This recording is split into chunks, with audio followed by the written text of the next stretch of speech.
Hi there, you guys. This is a video to go over this particular assignment, 6.11, the research and analysis part of this project that you guys are working on, the SA3 research project.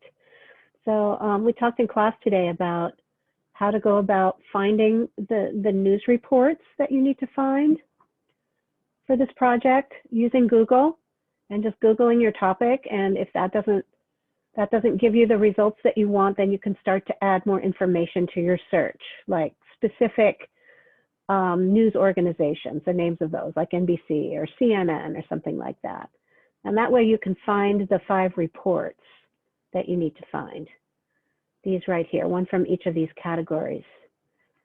And then once you find them, you need to view or read them and then analyze and evaluate them. That's the assignment here, generally. Same kind of analysis assignment you've had before. But this time you're analyzing news framing. Okay, when you view or read the articles that you find on your topic from news organizations, not these other ones, right? These are you're first asked to find 3 of these, and that's what the source reports. But the purpose of these is to provide you with objective facts and information so that you know enough about your topic so that you can assess the way these other guys have framed their reporting on it. Okay, that's why you need these background sources. These background sources are going to give you reliable, objective information, facts about your story. So then you can see how these other guys have handled those facts. You know, which ones of them, which facts do they decide to present, and how, in what way, how are they being framed? Okay, so step 1 is to find those 3 sources, and as I said, those are 2 of these you will have written source reports on. Those are due tonight, I believe. And then once you've done that, once you've done your basic background research with these objective sources, you need to make a list of issues that are relevant to your story. Because news organizations, journalists are not required to only report on the facts. Importantly, they must report on the facts. But you know, they also need to report on the issues that are relevant to the story. And I'll give you an example in a few seconds of what I mean by that. All right, but first you find your 3 background sources, and then you make a list of issues that relate to your story. All right, and then you find your reports for your analysis. Okay, and then you're going to analyze the reports. I'll show you this demo in a minute, but before I do that, let me give you an example of issues that relate to a story for this list that I'm asking you to make from your background sources.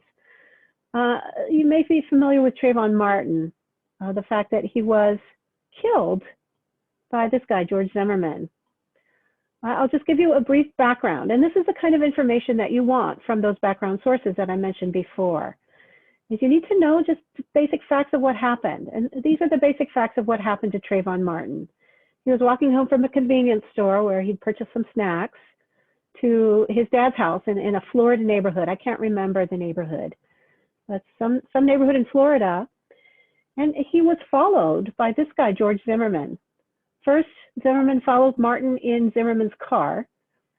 From his car, while he was following Martin, he called the police and said, "Hey guys, I'm following this suspicious person," right? Suspicious in quotes, because Zimmerman thought Martin was suspicious. Trayvon Martin was a young black man who was wearing a hoodie, and it was drizzling that day, so his hoodie was up over his head. And George Zimmerman was following him first in his car. The police said, you know, don't continue to follow him. Don't worry, we'll check it out. Okay, but Zimmerman didn't do that. Zimmerman continued to follow Martin. In fact, Zimmerman got out of his car and started to follow Martin on foot, at which point, upon realizing he was being followed by an older, larger man, Martin turned and confronted Zimmerman. A fight ensued, and Zimmerman shot Martin dead right there on the sidewalk. Okay, so those are the basic facts of what happened. right? And in the context of this event, these are the issues that would be relevant, okay, that would be legitimate issues for news reports about this story to be covering as part of the discourse around this story. These are all issues that we as citizens have to have debates about. Okay, we need to talk about this stuff, and we need to know what the facts are around issues like this in our country, because we all decide this stuff together. So we need good information about it. Okay, this says in the context of this event, the protests that ensued, the pattern of police brutality and the killing of young Black men, the country generally, and the failure of the justice system to punish the people who do that shooting. And Zimmerman was not arrested on the scene, you guys. All right, Zimmerman had killed somebody, and when the cops arrived, they saw that, and they saw Zimmerman had a gun, and they let him go. He wasn't arrested until there was an outcry about that. All right, but Zimmerman was not arrested on the spot, the police say, because of this law right here, stand your ground, in the state of Florida. Okay, in the state of Florida, as is not the case in other states, but some states, and Florida is one of them, have this law that says that whether or not you have an avenue of retreat, you are allowed to stand your ground and use deadly force to defend yourself. If you perceive your life to be in danger, you can stand your ground and defend yourself. In other states, you are not allowed to use deadly force to defend yourself if you have an avenue of retreat. Okay, if you can get away, it is not legal for you to use deadly force to protect yourself. It's only legal if you're trapped, but not in Florida. In Florida, you can literally stand your ground. And so that's why the police say Zimmerman was not arrested. And then later, that is why he was acquitted. He was not found guilty of the murder, or even what's the other? I can't remember the other term that's less than murder. Manslaughter. That's it. I did it. Zimmerman was not even found guilty of manslaughter in that case.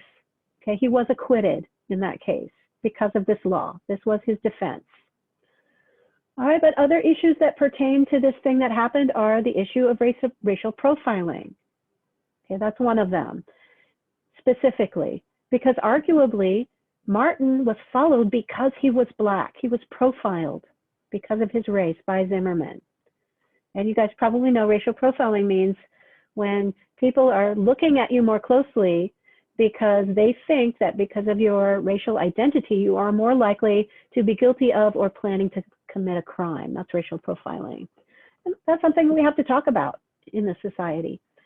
Systemic racism in the criminal justice system, the fact that Zimmerman was acquitted. Okay, people could say that our system is not fair, that there is institutional racism in our criminal justice system. We need to talk about reforming those systems. So these are all things that it would be legitimate for a news broadcast to be discussing as part of its coverage of this thing that happened. All right, so that's the list of issues I was referring to before. Okay, you need to have a list of those, and I'm assuming you will be able to derive from a list from this research that you've done from these sources. Make a list of issues so that you have those in mind. You have the basic facts about your story in mind, and you have your list of issues, so that when you're looking at the specific news reports that you find, you have that information and you can use it to assess their coverage, the quality of their coverage of the thing that happened and the issues that relate to it. All right, and so that's an example. That's one example, Trayvon Martin. These are the kinds of things that are going to be elemental, either explicitly or implicitly, in the reports you can find on this topic. The reports should be discussing these things. They should be. All right. You can also use that information to develop your introduction, where you're supposed to explain the general topic and the issues that relate to it. Okay, so this list can help you with that. All right, and these are some questions. I also suggest making yourself a list of questions so that when you're listening to the video clips or reading the articles that you find on your story, You have a list of questions in mind, things that you want to find out from the news media that are important for you as a citizen to know about the thing that happened, so that you can find out whether or not the news media is providing you with the information you need as a citizen. Okay, I'll come back to this, but let me go back to my other example up here, war on women. All right, and I'll talk about that in a minute. Where is it? I opened the tab already. Okay, here it is. So this is on the Google site for English 2. And it's sample research and analysis. The topic is war on women. All right, and this is an issue. This is a slogan, war on women, devised by Democrats to characterize a range of different policies and pieces of legislation that are being pushed by conservatives and Republicans in the federal and state government, aimed at limiting reproductive rights and health care for women, okay, particularly. One example, in the state of Virginia, there was a piece of legislation that moved through their legislature, and I don't remember whether it was signed by the governor, but it was a piece of legislation that required a woman to undergo a vaginal probe ultrasound in order to acquire her constitutionally guaranteed abortion. Before she could get an abortion in the state of Virginia, she would have to undergo a vaginal probe ultrasound. And hopefully that's self-explanatory. It's a stick that they insert in a woman's vagina so that, you know, with an ultrasound device on the end of it, so that they can see the baby, the fetus, inside the woman's uterus. All right, and that's necessary in early-term abortion, in early-term pregnancies. Right? If the fetus is too small, then the usual ultrasound, where the device goes over the woman's belly on the outside of her body, that'll work. But if it's too early, that won't work. So you need the transvaginal probe. It's another way it's referred to. All right, so that's an example of attempts to limit a woman's access to abortion. So mostly these things that the Democrats were calling war on women, and still do, you'll still hear this slogan, but this was from 2012, that period. Most of these things are aimed at limiting access to abortion, but they were also aimed at limiting access to contraception. And that's what this particular story is about. It's a sub-story under the war on women story. And it's about this person here, Sandra Fluke, who was a Georgetown University law student and a graduate student who was employed by the university as a TA. So she was an employee of the university, which is a Catholic institution. All right. And Catholics do not believe in birth control. They do not believe in any contraceptive method other than the natural method. And that has been the case for a long time. I think it still is the case. Okay, but you guys can correct me if I'm wrong. In any case, it was the case in 2012. When the Affordable Care Act was being challenged by congressional Republicans for its mandate that employers provide health insurance coverage for contraception. Okay, there are some people with anti-contraception religious beliefs who objected to that, who are also employers like Georgetown University, who said, you know what, that's not constitutional. You're violating my right to religious freedom by requiring me to violate my beliefs in this mandate of the Affordable Care Act. And we want that mandate either removed from the Affordable Care Act or judged to be unconstitutional so that we do not have to abide by it and violate our religious beliefs. Okay, there's a legitimate debate to be had there, right? This is another instance that we come up against over and over in this country, where we are trying to balance people's interests under law in this country, right? And it's a constant project. It's never done. We are constantly having to make these negotiations what, balancing with what some people want and what their rights are with what other people want and what their rights are. We've got to figure that out. So it's a legitimate debate to be had. The issue here, though, was that the Republicans who controlled the House at the time only invited male religious leaders to come and testify about how this provision of the Affordable Care Act imposed on their religious freedom. Sandra Fluke wanted to come and testify, but she was denied. Okay, the Republican running that committee, Darrell Issa, refused to allow her to speak at this hearing. So it became a huge media thing. The news covered this particular aspect of this war on women. But right off the bat, this here is framing. Calling something a war on women is a way of framing it for your audience. If you're Democrats, what do you want? You want to scare your audience about these pieces of legislation and these policies that conservatives are pushing so that they get up in arms and they fight back, right? So if you're a woman and you hear there's a war on you, you're going to be anxious at the very least about that, right? What is a war? A war is a sustained violent attack.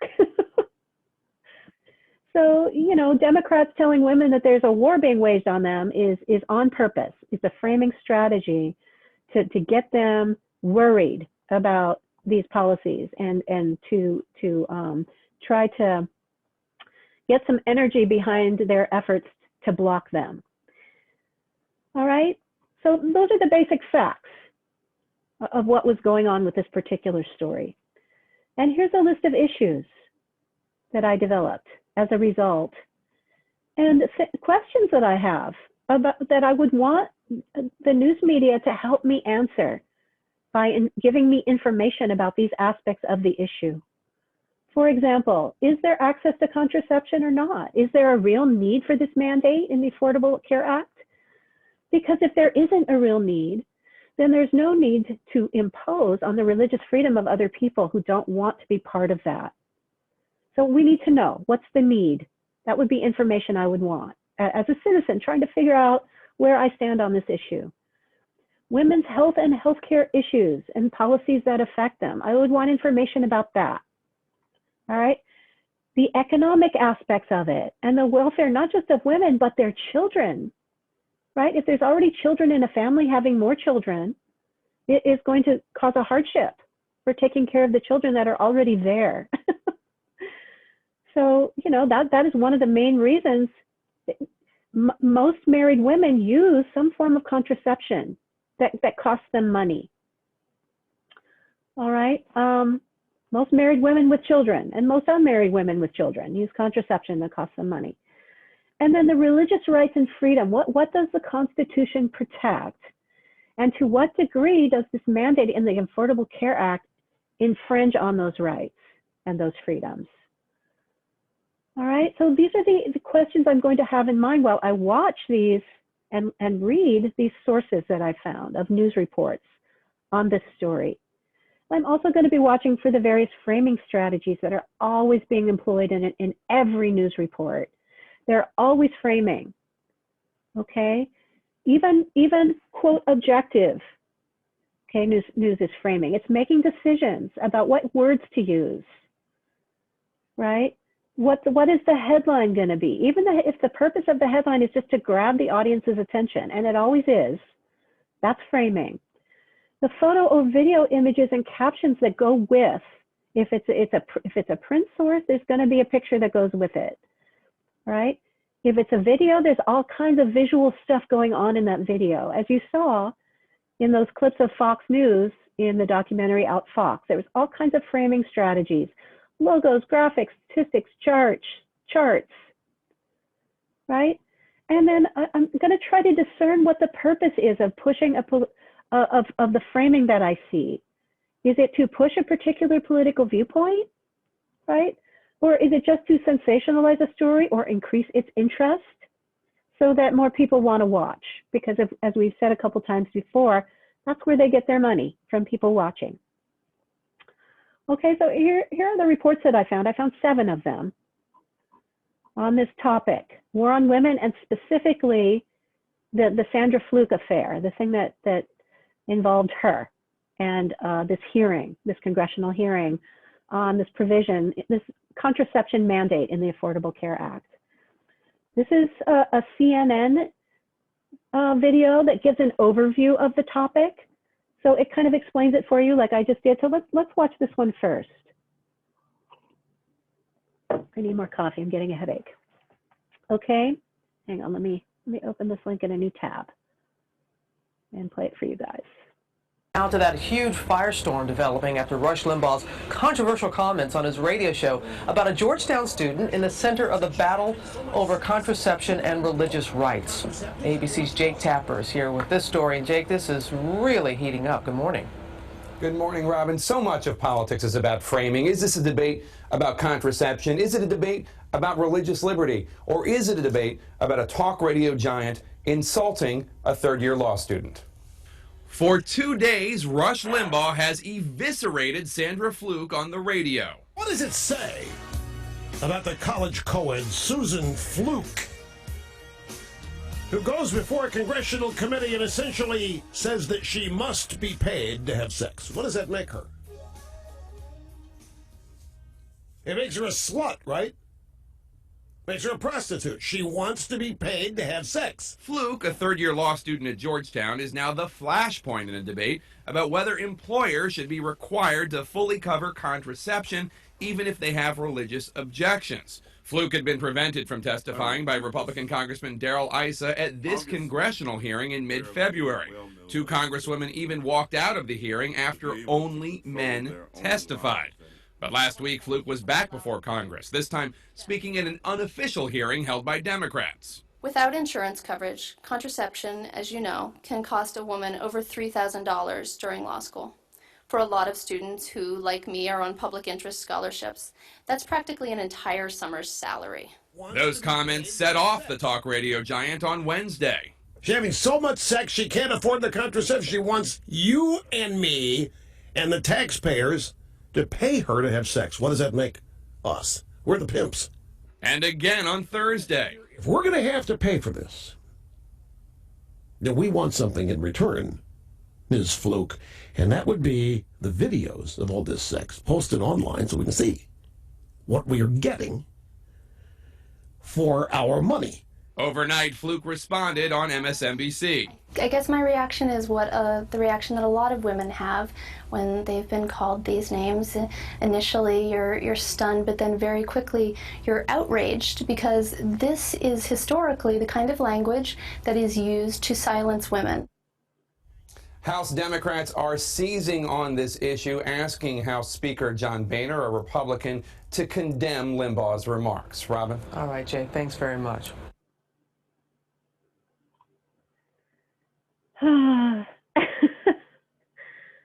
Okay, so was it a story about news framing, you guys? Was it a story about healthcare? No, it was all about Rush Limbaugh, right? And I hope it's clear why. I can't ask you guys because this is just a recording and you're not here. But if we were in class together, I would ask you, like, why do you think they did that? Why did they focus the vast majority of that report on the crazy crap that Rush Limbaugh said? And I hope the answer is obvious, because it's sensational. It's off the charts sensational, right? And that's gonna get viewers. Everybody's gonna be like, oh my God, did you hear what he said? And that's what they want. It's reality TV-ification of the news media. All right, that gets them more viewers. Okay, but you know, what could we learn from our list? Let me go back to the list here. All right, could we learn anything about this issue that we needed to learn from that report? It's a rhetorical question again, because you're not here. The answer is no. I'm really losing it. The answer is no, we couldn't learn anything, right? We learned a little bit about this. Okay, she said it's an entire summer's salary, right? That gives us some information about how much her contraception costs her. Although I have to say, Rush Limbaugh does not seem to understand how the female reproductive system works, right? It doesn't cost you more if you have more sex to keep from having a baby. That's not how it works. That may be how it works for dudes. They have to buy more condoms if they're having a lot of sex. But that's not how it works for women in most cases. All right, but setting that aside, as it should be, because it's not relevant to the debate we need to be having about this issue.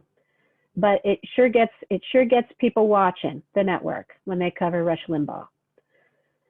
All right, and then here's O'Reilly.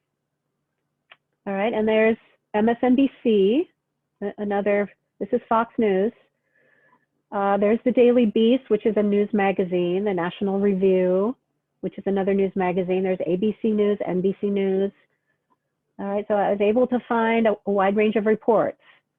I don't have any fringe news in here, but it was out there. Okay, but let's take a look at the O'Reilly clip.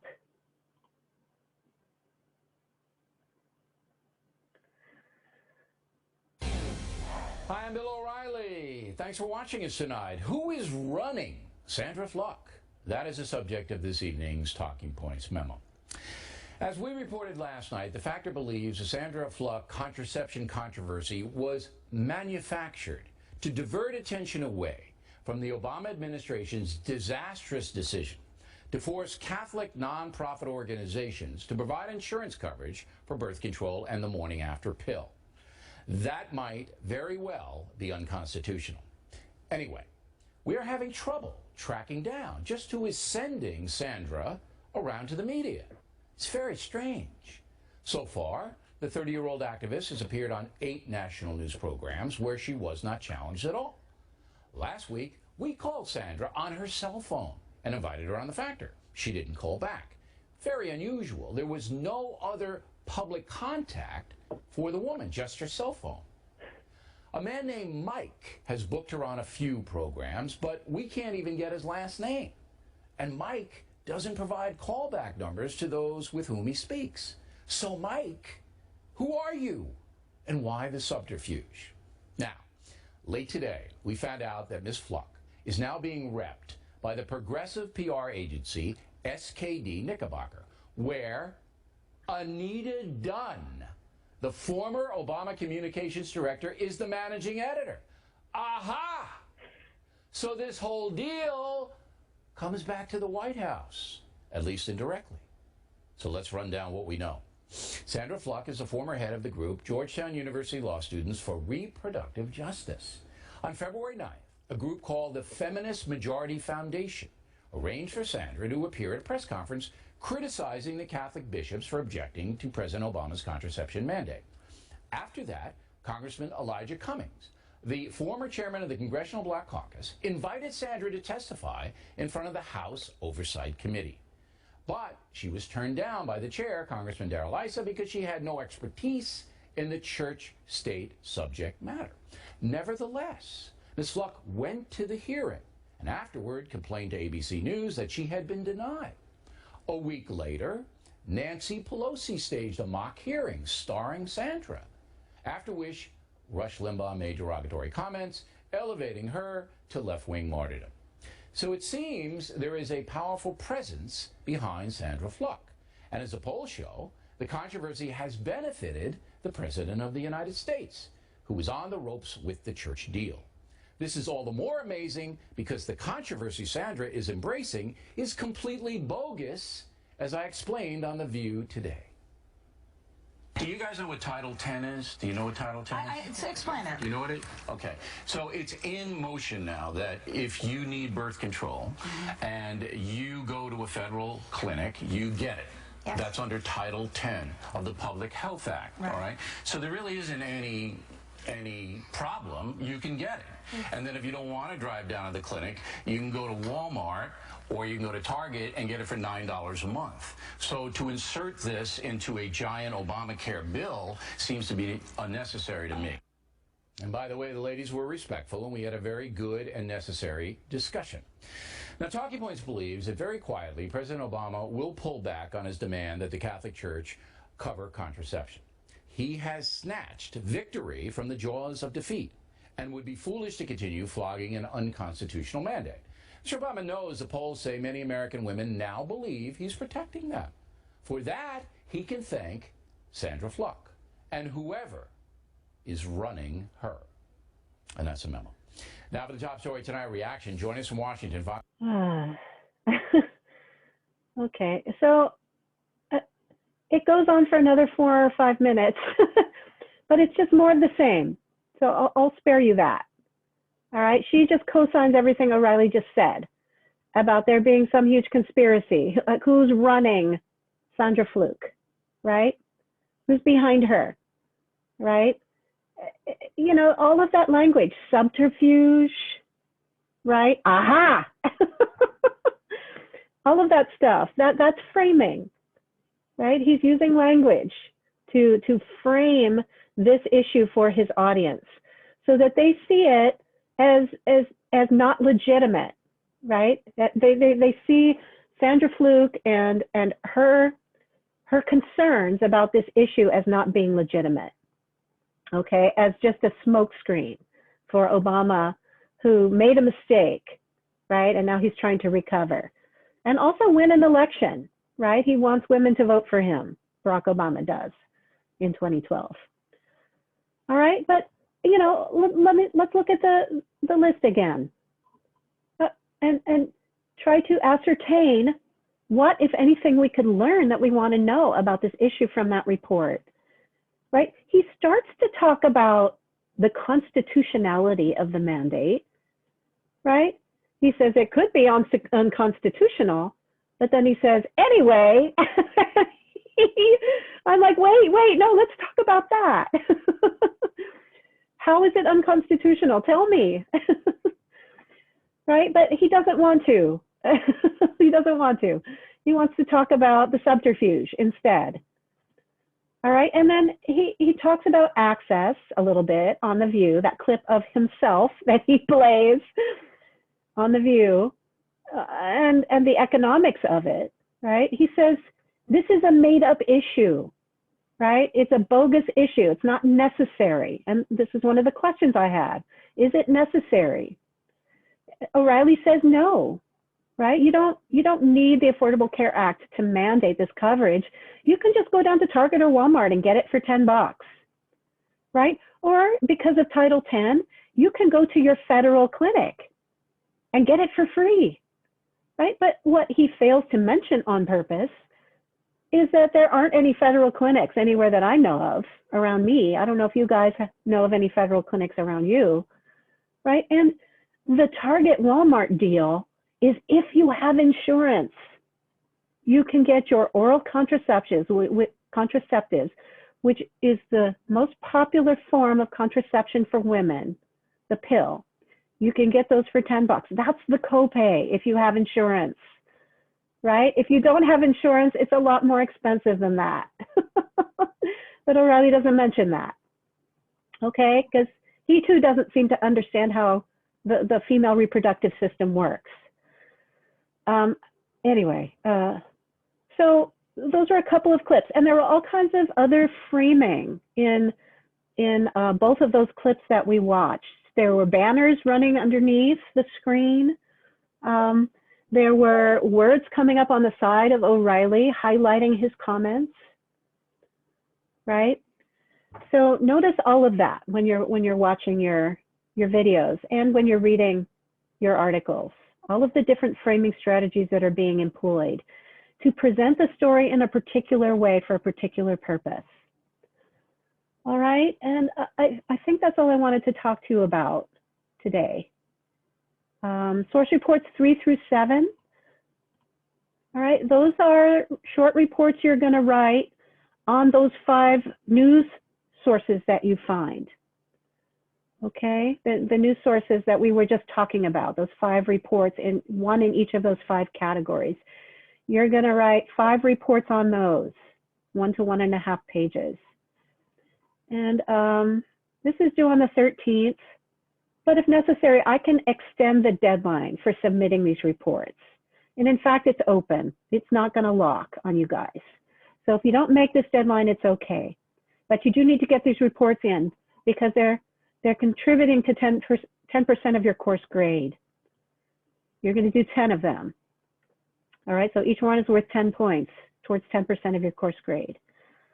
All right, and if you have any trouble with these, email me and I'll help. But I've already explained these in source reports 1 and 2. So you're just doing the same thing, but this time on the 5 news reports that you find. And then we'll do 3 more on other types of sources, which I'll talk about later. Okay, and let me stop sharing now and stop this recording. And I hope you guys have a good weekend. Hang in there. I think it's going to be okay. I hope so. I hope so. All right. Talk to you later.